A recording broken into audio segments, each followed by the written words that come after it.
Alright, here's my review for Mass Effect, and I think I'm going to be in the minority on this one. So let's get into it. Alright, let's get into the story part of this game first. I really enjoyed the story to this game, and the characters.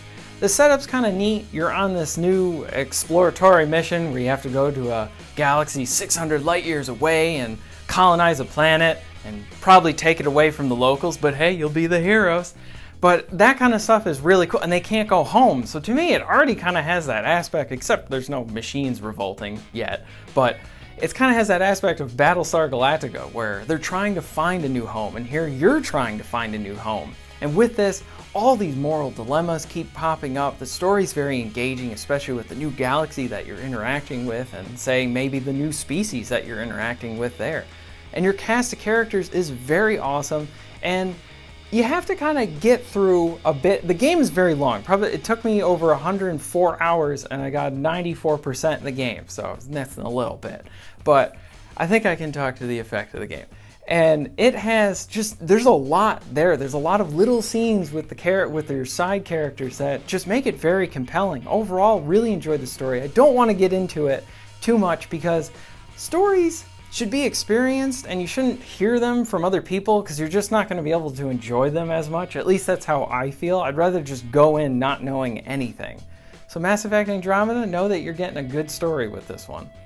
And yes, they do leave some questions unanswered because, hey, they will probably make another one. I'm hoping.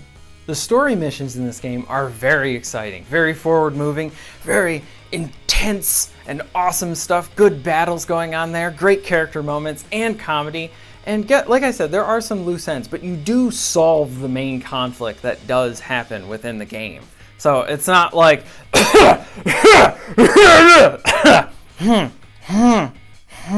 Sorry, I had a little bit of Mass Effect 3's ending stuck in my throat. God, it stays with you like a bad cold. But so with the story and the characters and the missions and all that, I played as male Ryder throughout my whole game. Now I want to play through as female Ryder because she is an awesome voice actress. I don't know who she is, but I hope she gets more work. She's really good.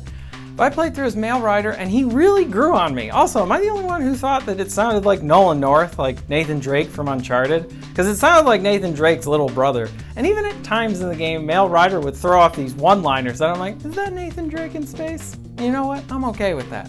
But he grew on me as the game went on, whereas Shepard had a lot more of experience under his belt, the protagonist from the previous Mass Effects. Ryder, he's a lot more inexperienced and he's a little bit more impulsive. So he's kind of younger in that aspect. And I do like that. He's making mistakes. He's thrown into a situation that he does not know what to do, but he's rising to the occasion to then try and do the best he can for everybody.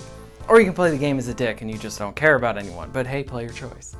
The side characters too, they're also really good. Drax the Krogan, he was just one of the best characters ever. He's the definition of like likable old guy, you know, when you have those. He's Clint Eastwood, the alien from Gran Torino, and you just love him. His loyalty mission is hilarious, and that's the other thing too. In Mass Effect 3, they had a DLC where it was all very character focused about kind of getting these last moments with all your characters that you experienced in that trilogy before the end of the game. And here, with the loyalty missions, they kind of took a lot from that because there was a lot of comedy in that. And here, the loyalty missions, there's a lot of funny bits in this game I wasn't expecting. I loved it. I love laughing. It just shows the humanity element to everything, and it does break up some of the bleakness that may occur through some of the intense moments and hard-hitting emotional stuff. Last thing with the characters, I do like how this game shows their flaws. Like I said before, the comedy helps with their humanity and also showing that these people are not perfect people. They make mistakes and there's consequences to those actions, and I like that this stuff is in the game. They learn lessons, they do grow, you see an arc. So for anyone saying that the characters aren't that great, I would say play the game past EOS, play it past the first planet, really get into some of the loyalty missions, give it a chance. This is a long game and arcs take time. They're not instantaneous like that. So you got to give it a bit of a chance. Now with that, as the story is very big and there's a lot going on, I really enjoy the smaller moments within this game. There's one character, a human character, and another alien species, and they're trying to find and understand their culture at one point and trying to figure out you know, where's the line? Where is it too far to make fun of somebody where it starts turning into an insult, or you're just, you know, shooting the shit with your friends and just busting each other's balls? It's a great scene within the game, and it's really funny, and I love that they have smaller moments like this. It really helps you connect to the characters, and quite frankly, it's great science fiction, because science fiction provides really good social commentary to what's going on today, or stuff that's relatable to us, and I feel like a lot of that stuff just didn't get credit in a lot of the reviews. People are like, oh, I played the 10-hour trial, and yeah, I don't like Mass Effect. How about you play the whole freaking game and then decide? But like, these moments, these smaller moments really help to enhance the narrative and enhance the characters. So if you haven't picked up on my point right now, it's that the story, it's pretty freaking awesome. Now, this game has just, there's so much side content to do, and yes, some of it is repetitive in how it's set up, but it's really just an excuse to have the great combat and have more combat encounters. And if you don't want to play it, you can totally ignore it. All the loyalty missions and story missions are unique to that, and there's a narrative driving those. So if you don't want to do any of the side stuff, you don't have to. But I will say, if you enjoy the combat and you just want more of an excuse to keep shooting things, then I would do the side missions. They did throw a bit of a curveball at me though in one of the side missions, and it does repeat in some of the other bigger planets. But what's neat is they kind of just have you go on this typical fetch quest. You're trying to find out about something, and then boom, this big enemy just pops out of nowhere. It fills the screen. It's amazing. And you look at this and you're like, it's not gonna go well. And you have to take this thing down. It's a huge boss. Now I'm playing the game on hardcore, so it's like 1, 2, you're dead. So here, oh man, this was exciting. I was so underpowered. It took me about 30 minutes to about 45 minutes to finally beat this thing. Oh man, I needed like to get some food, take a break. Like I was just sweating. It was so intense. I loved it. I haven't played a boss fight that exciting in a long time. I really enjoyed it. Now, the same-ish fight does repeat on 3 other planets throughout the game, but it is a really good boss fight, I will say that. Though I hope in the sequel that they do change those up, so you kind of have different kind of encounters with these big creatures that you see in the game. Now I'm not going to spoil the side mission that they do pop up at, but it was hilarious because I was further than my friend in the game, and I told him, I was like, hey, did you get to this part where you fight this big boss? And he thought I was referring to something else. So he's playing the game one night with me, chatting on the chatty chats, and he's like, holy shit, what is this thing? And I just started laughing because I knew where he was at, and I'm like, oh, you were in for one hell of a fight. I love that boss fight. Great stuff, BioWare. Now let's get into the combat. The combat is a lot faster than it's been in the previous Mass Effect games. The cover system is not as sticky in this one. It's all contextual cover, so you just kind of lean up against the wall and then you're onto it instead of hitting a button and going there. But now, you have the almighty power of flatulence. I feel like every game is getting this these days. So you have a fart boost that can do side-to-side fart boost, so you can do a big, large, jumping fart boost. I love this stuff. It adds just so much more quicker pace to the combat, and it's really fun.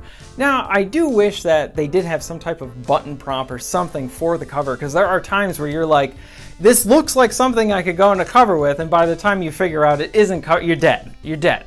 And that just gets frustrating sometimes. But you do get an ability, if you want to use it, that kind of pops up cover right in front of you at any point in time. I loved using this, and that was another thing too. The abilities are not restricted to a certain class.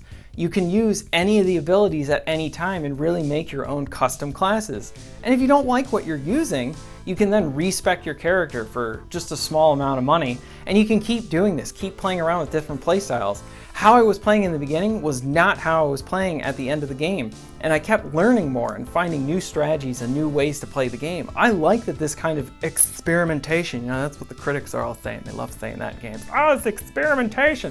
But seriously, there's experimenting in this. And it's a lot of fun. I just like mixing and matching. I'm like, what would this power be like with that power? I fixed on doing a more active playstyle where I had this big LMG gun that kind of just like shit bullets at people and took them out. So I used that with overdrive, which gave me more damage, and then I would zip around the map, and when guys would come at me, I would use barricade, which would then pop up a wall for myself and regenerate my shield, and then I would use charge on top of that so I could zip to another enemy and get my shield back quicker. And you don't have to play the game that way. That's what I like. 100 hours, kept changing up stuff, and I want to go back for more because I love seconds. This game's like mashed potatoes. I love this game, but yes, Now it's time to acknowledge the flaws within the game. What? You love the game? And there's bad stuff in it? I don't think that's possible. I know, not on the internet, but hey, I'm trying to change things, so let's see how I do it. Yeah, I played this game a bit, like probably about 50 hours before they did that hefty patch in March, and then I played it after that. And one thing that I noticed is there were several points in the game where enemies would just, like a wall would be shooting me. Like, I'm like, why is this wall shooting me? I didn't do anything to the wall. I would, massage the wall, make it nice. But it would keep shooting at me and an enemy got stuck in the wall. So I had to kind of shoot the wall in specific parts to try and hit the guy. And sometimes I'd kill the wall, but I just thought that was a little annoying because I'd be like getting shot in the ass and I'm like, what is going on? Where's this guy coming from? It's a wall. But that kind of stuff would happen throughout the game. And another thing too is the frame rate on EOS was kind of a little all over the place when you're driving around, exploring. Sometimes it would go below 30, so you kind of see a little bit of lag at times. Not usually during combat, and if it happens, it's not as much. But I did notice that the patch smoothed that planet out a lot more. It isn't perfect, and I do wish that overall the game did run at 30, or hell, use the old, I don't know why they're using Frostbite again. I mean, I know it's really a pretty engine, but they should just use the old Unreal 3 engine, up everything on there and just do it at 60, because I love 60 and 60 should be all the time for the frame rates. I did have several instances over my 100 hours where the game would crash, and thank God that it auto saves like all the time in the game. Or my character would forget how to walk and he'd just be standing in place and I can't move, so I'd have to reload my save and then he'd be able to walk. But these things that happened, they were annoying, they weren't terrible. I even had one glitch that happened before. I was taking out an alien base and the boss disappeared because I went off the edge accidentally and respawned then on the base. And the boss just said, hey, you know what, you can just take this base. Yeah, I don't need it. You people just killed all my people here. I don't, bye. And I couldn't finish that mission even after the patch. Yeah, it's a little annoying, but I don't have that OCD like that, so it doesn't bother me. But I can definitely understand people getting frustrated with this kind of stuff because they want supreme polish with their video games. Overall, the frame rate is stable, especially when you're in the combat sections, but when you're in kind of the merchant hub areas, oh my God, it's like walking in slow-mo for some of that stuff. Like, I don't know if they really wanted to have you focus in on riders' cankles or anything, but hey, just go quicker. Please walk faster. That was really the worst of it. And when you're in a merchant area, it's not as bad. It's not like, oh God, that dude over there selling tomatoes is gonna shoot me. Nothing like that's gonna happen. So I prefer, if you're gonna lag in those areas and not lag as much when fighting. And if it was a perfect world, there'd be no lag. Sometimes while you're going through the open world, grass will magically form around you as you're driving. That's because, I don't know, raisins, but that stuff would just kind of happen and it would be so bad sometimes. I'd just kind of be walking throughout space and then, oh grass, it would just pop right around me. And now I will say this, I was on a foreign planet and maybe that's how grass works there. I don't want to assume anything right away. I am trying to, have diplomatic relations with all these maybe not relations, but diplomatic conversations with these people. So yeah, you would have pop in and sometimes you'd see stuff in the distance and it would kind of, you see that all the time in open world games, but it is present here. And if you're one of those people that's like, hey, I want all the trees in my game right here and I want them changing or disappearing when I start driving away, okay? If you're, if that stuff's not going to bother you, it's not going to really bother you in the game. If you want that kind of stuff to keep that... Two things that did annoy me with the game is there's certain enemies that you come across that will just insta-kill you right away. I hated that. I don't like that stuff in my game. Like, don't just, wham, you're dead.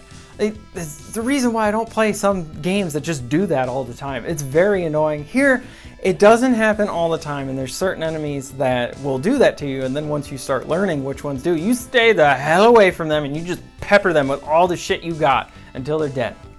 Another thing was the squad mates in terms of how you gave them commands. You pretty much just said, hey, Squire, go take them out for me. Before you could tell specific people and specific powers on what to use on certain enemies. Here it's just go attack that enemy or come over and protect me. I know they streamlined it, but I wish they had that there. I like giving specific commands to specific people on specific enemies, specifically, because it went into my whole strategy. Now, did I get over it? Sure. Do I wish they'll have it in the sequel? Yes. Please. Change the sound settings in your game, okay? Because the music's really good, especially during combat or at the main menu. I mean, the main menu, the theme of Andromeda, is good. Like, Hans Zimmer approved right there. The thing is, though, is that they made the guns sound way too loud. I mean, they're really good. The sound for the guns have definitely enhanced since the prior games. They sound really good, but they're way too loud, and they overpower the music. And for me, I really enjoy game music. It adds to the intensity, and especially when you're exploring around. So I'd say, turn down the guns to 30% and make sure music is on high so that you can really appreciate that stuff. Overall, I really did love this game. Yes, there are issues with it. I do think it was a bit overblown by critics and people saying that the game wasn't as good or the narrative wasn't great. I would say for this, if you want to give it a try, you're a fan or not a fan, you just enjoy shooters, you like RPGs, you love Mass Effect, whatever, I'd say give it a shot, but don't just play EOS.